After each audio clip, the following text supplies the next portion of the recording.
magpa-smoke tayo ng ating mandi rice. Ito yung ating mandi rice. Ayan, ilalagay lang natin yung maliit na baso na mayroong olive oil.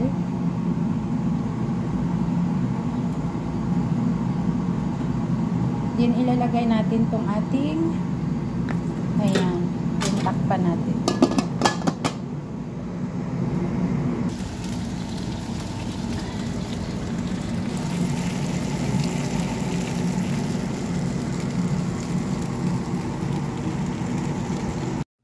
Welcome to my channel, Twin MJ.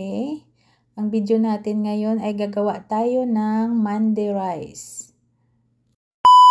Hello guys, ayan, naka-costume na naman tayo kasi nandito tayo sa kusina. Mag-prepare tayo na pananghalian nila. Magsusuot kasi tayo ng hairnet guys pag magluluto kasi para iwas yung malaglagan ng buhok yung pagkain. So, ang time ngayon ay 11 ng tanghali. So, 1 hour lang naman ang pagluluto. Kakain sila ng 1 o'clock. So, bali 11:30 tayo magsalang. So, malamig dito guys. Yung suot ko doble-doble. Ayan, naka-long sleeve. Tapos sa loob guys, naka-t-shirt pa ako. Bali, pang 3 na tong patong ang aking uniform kasi malamig. So, sa labas sobrang lamig. Pag lumabas ako, nagsusuot ako ng jacket. At saka malakas ang hangin. So, pag dito lang sa loob ng bahay, kasi sarado naman, at saka may heater, ito lang ang gamit ko. Kasi mahirap naman yung naka-jacket nagluluto. Minsan nababasa.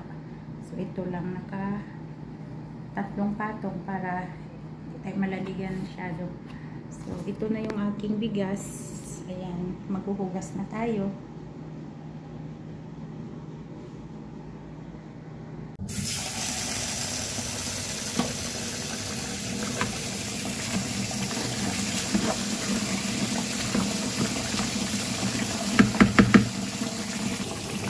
Lulutuin natin ngayon guys ay mandi rice with chicken.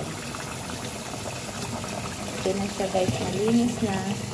So, ito yung manok natin na gagamitin guys para sa ating mandi.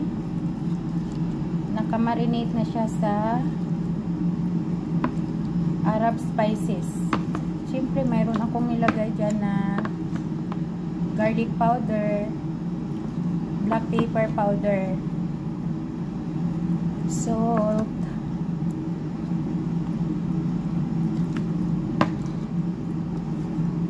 at mayroon tayong nilagay na paprika powder. So yan lang siya guys.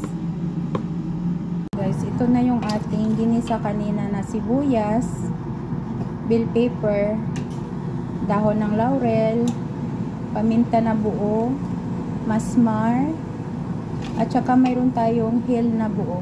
Ayan. Then naglagay tayo ng asin.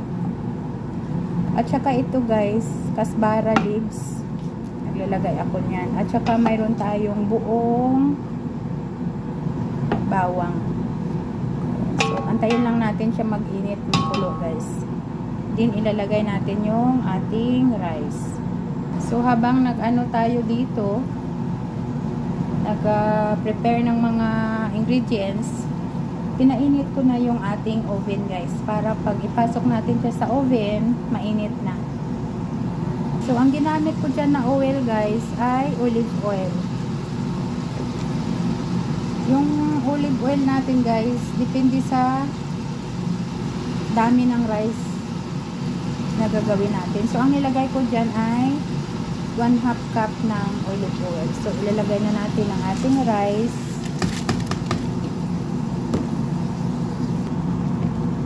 Ihukay lang natin siya guys. Ginisa natin siya sa ating mga ingredients. Ayan.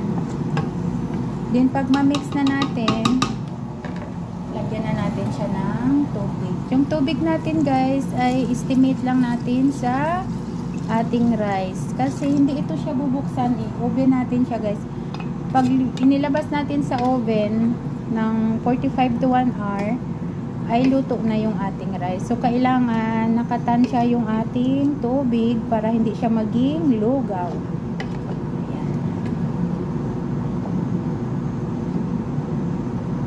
Ayan ang basihan ko guys. Pag ginanyan ko yung sandok na hindi siya natutumba, it means sakto na yung tubig niya. Iwan ko lang sa inyo guys. Basta ako yan ang ginagawa ko. So, ayan, okay na siya. Hindi na tayo magtatagdag ng tubig. Tatakpan na natin. Ayan, pag kumulo konti guys, papatayin na natin yung ating apoy kasi doon natin siya sa oven lulutuin. Patayin na natin.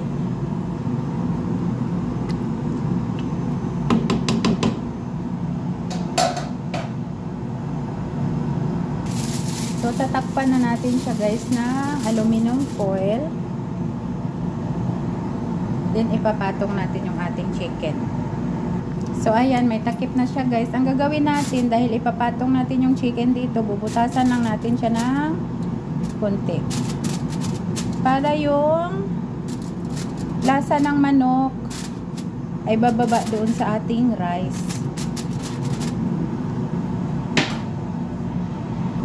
Ito yung ating manok na marinate na. So, ilalagay natin dito. Arrange lang natin siya dyan. Sa taas ng ating rice.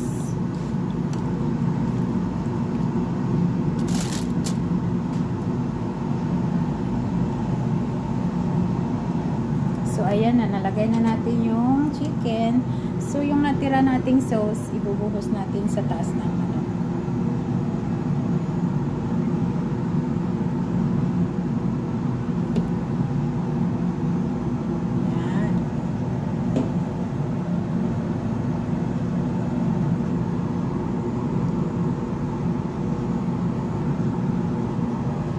So, tatakpan na natin ulit siya ng aluminum foil.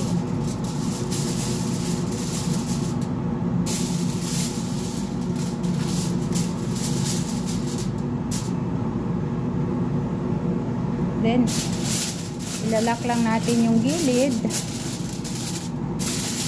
ng aluminum foil para hindi siya sisingaw.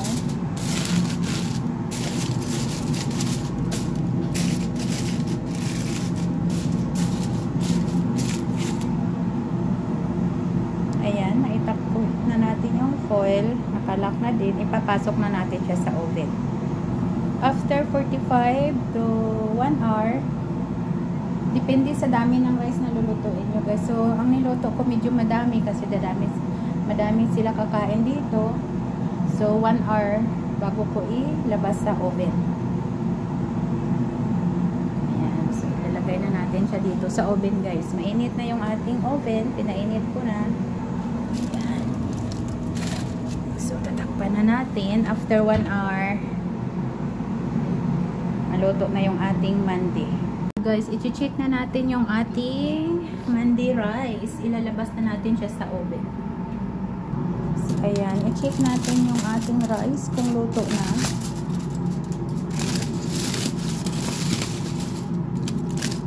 So, ayan yung chicken natin. Luto na din, pero ilalagay natin muna siya sa tipal. Ayan, may naka-ready na tayong tipal kasi ibabalik natin siya sa oven guys para mag-brown yung taas. Ayan. Gawin nating parang barbecue.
nagsusunog tayo ng jamar kasi lagyan natin ng smoke para magpa-smoke tayo ng ating mandi rice.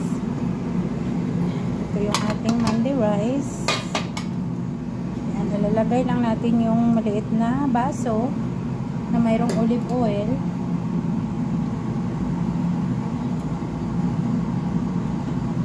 Then ilalagay natin tong ating, ayan, yung takpan natin. So luto na yung ating rice. Titingnan natin yung ating manok. Luto na rin. Tayo na mag-prepare para magkain. At nang magkakain na yung ating mga alaga. Ayan, nakalagay na sa plato ang ating rice. Ready to serve na guys.